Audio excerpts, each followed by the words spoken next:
और एक वेग के बारे में उन्होंने कहा जिसको रोकने की कोशिश कभी ना करें, जम्हाई आना। जम्हाई समझते, मुंह खोलकर आप जम्हाई लें। वो कहते हैं कि ये जो जम्हाई आने का समय है इसको कभी भी रोके नहीं, ये कभी भी आएगी। ये कब आती है? जब भी आपके, अब मैं आपका आधुनिक विज्ञान इसमें जोड़ रहा हूं। भागवत जी ने जो कहा वो आपको देर में समझ में आएगा, आधुनिक विज्ञान जल्दी समझ में आ जाएगा। ब्लड में ऑक्सीजन की मात्रा जब भी कम हो जाएगी जम्हाई जरूर आएगी। एक्स्ट्रा ऑक्सीजन लेने के लिए मुंह खोलकर आप जो है जम्हाई लेंगे तो ये एक्स्ट्रा ऑक्सीजन जाने के लिए है। तो वो कहते हैं कि जम्हाई को कभी ना रोकें। ये जो हम कर लेते हैं ना शर्म आने के लिए, जबरदस्ती मुंह बंद करके जम्हाई लेने की कोशिश करते हैं, बहुत खतरनाक। कभी मत करिए, मुंह खोलिए पूरा, क्योंकि आपके शरीर का आपको आदेश आ रहा है। मुंह खोलिए, भरपूर हवा अंदर भरिए तो ही अच्छा है। और बच्चों को भी वैसे ही सिखाइए। इसमें कोई शर्म करने की बात नहीं है, क्योंकि ये प्रकृति की क्रिया है, शरीर को दुरुस्त रखने के लिए है।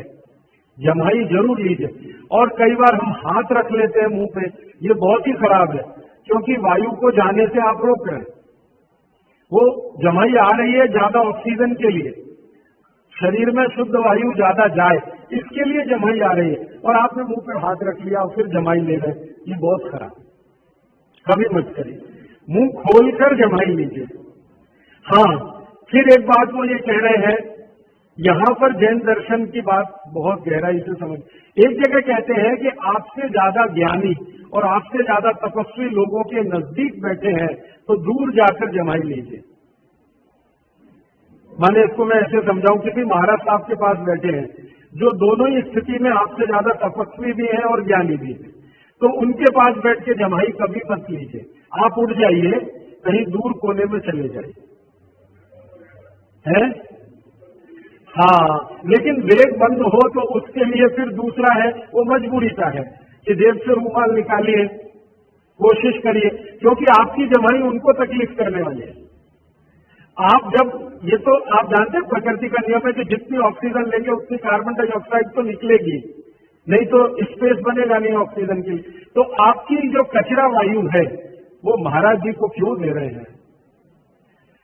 क्योंकि आपकी कार्बन डाइऑक्साइड महाराज जी की तुलना में बहुत कचरा है, क्योंकि सब तरह के कुकर्म आप करते हैं।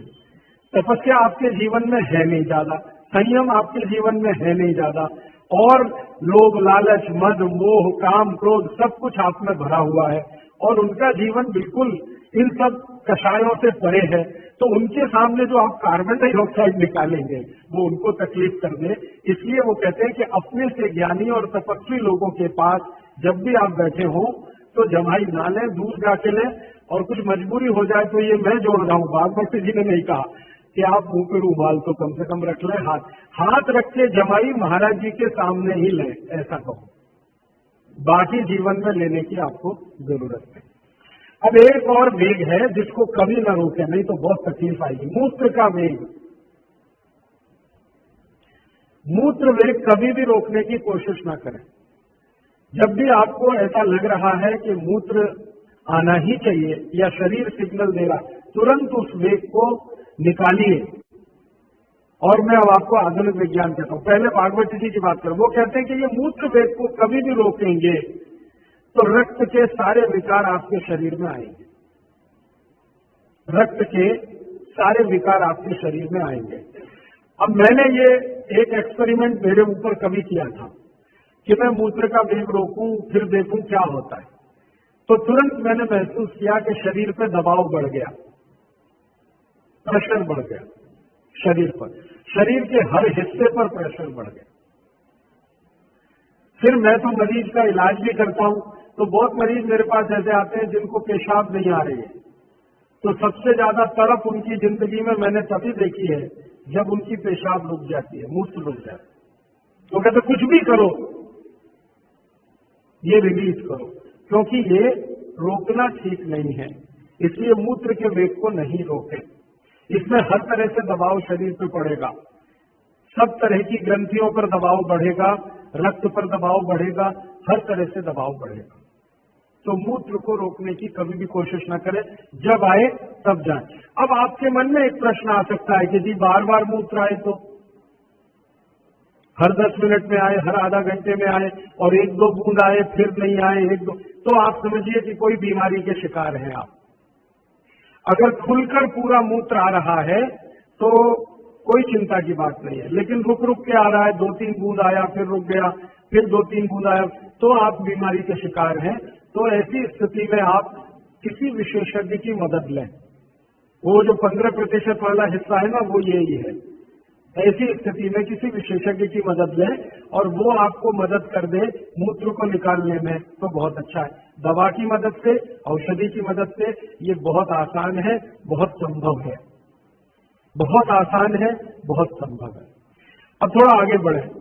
इसी तरह से वो कहते हैं मल का वेग कभी न रोकें। मूत्र है, मल का वेग कभी न रोकें।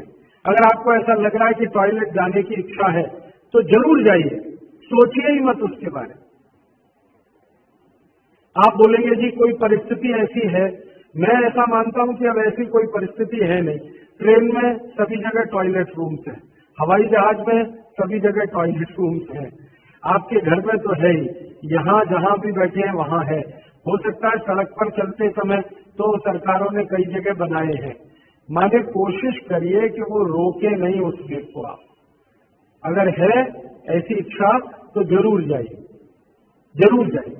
फिर आप कहेंगे जी फिर वही मूत्र वाली स्थिति है, बार बार टॉयलेट आती है तो भागवत जी ने कहा है कि एक दिन में 2 बार अगर आप शौच के लिए जा रहे हैं तो ये सामान्य है, नॉर्मल है, माने आपको कुछ तकलीफ नहीं। अगर एक दिन में 2 बार आप जा रहे हैं, वो 2 बार हो सकती है आपके शरीर के हिसाब से, हो सकता है सुबह और शाम आप जाएं, कोई लोगों को सुबह और दोपहर भी हो सकती है, कोई लोगों को सुबह सुबह भी 2 बार हो सकता है ऐसी स्थिति। तो वो कहते हैं 2 बार तक तो सामान्य है। 3 बार जब आप करेंगे, 2 से 3, तो वो कहते हैं थोड़ा असामान्य है, और 3 के बाद तो जाना ही नहीं है। अगर जा रहे हैं तो कोई बीमारी है, विशेषज्ञ की मदद लीजिए और उसको ठीक करें। तो मल के वेग को ना रोकें, मूत्र के वेग को ना रोकें, जमाई आ रही है तो ना रोकें, हंसी आ रही है तो ना रोकें, प्यास लग रही तो कभी भी अपने को ना रोकें। इस तरह मैंने कुछ बता दिए, बाकी आप चाहें तो पढ़ लेना किताब में, क्योंकि समय कम है। हर बार मुझे यही लगता है कि क्या छोड़ूं क्या बताऊं।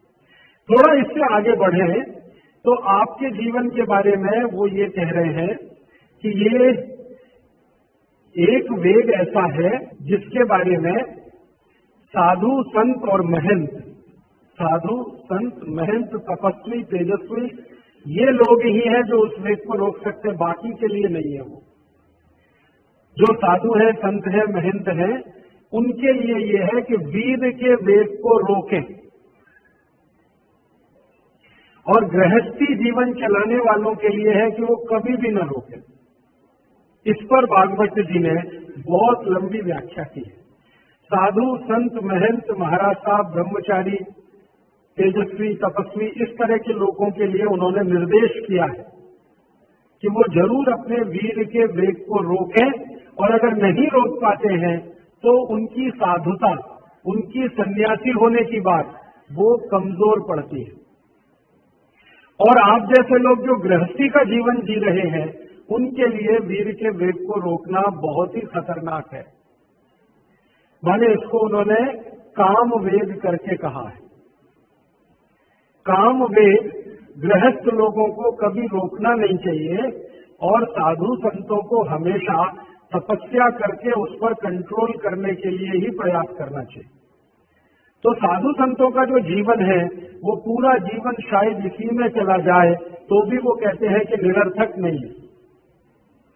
अब क्यों उनको नहीं करना चाहिए, क्यों आपको करना चाहिए, ये विश्लेषण में जाऊंगा तो देर ज्यादा हो जाएगी। आपको संकेत रूप में मैं आपसे कह रहा हूं कि वीर का वेग, काम का वेग, वो कहते हैं सबसे खराब वेग है जो रोका तो आपके लिए। और साधु संत महंतों के लिए कहते हैं कि अगर उन्होंने नहीं रोका तो उनके लिए सबसे ज्यादा खराब। तो उनका प्रयास पूरे जीवन भर का होना चाहिए जो उसको रोक। अब उस प्रयास में ही उनकी दिनचर्या, उनकी ऋतुचर्या और उनकी आहारचर्या शामिल है। भागवत जी ने कई सूत्र लिखे हैं कि जो सन्यासी है, संत है, महात्मा है, उनकी दिनचर्या, ऋतुचर्या, आहारचर्या आपसे भिन्न है, होनी ही चाहिए। और आपकी दिनचर्या, ऋतुचर्या, आहारचर्या साधु संत और महात्माओं से भिन्न है, जो होनी ही चाहिए। दोनों जगह भिन्नता है, वो जान लेने के लिए आवश्यक है। तो हम कहते हैं ना, साधु संत और सन्यासियों के भोजन तीखे मसाले वाले ना हो, एकदम सादगीपूर्ण हो, ज्यादा उसमें घी तेल ज्यादा इस्तेमाल ना हो, वगैरह वगैरह।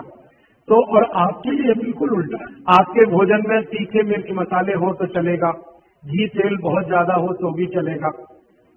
तो गृहस्थियों के लिए जो जीवन है, आहारचर्या, दिनचर्या और ऋतुचर्या का, और साधु सन्यासियों के लिए जो जीवन है, दिनचर्या, दोनों में बहुत अंतर है।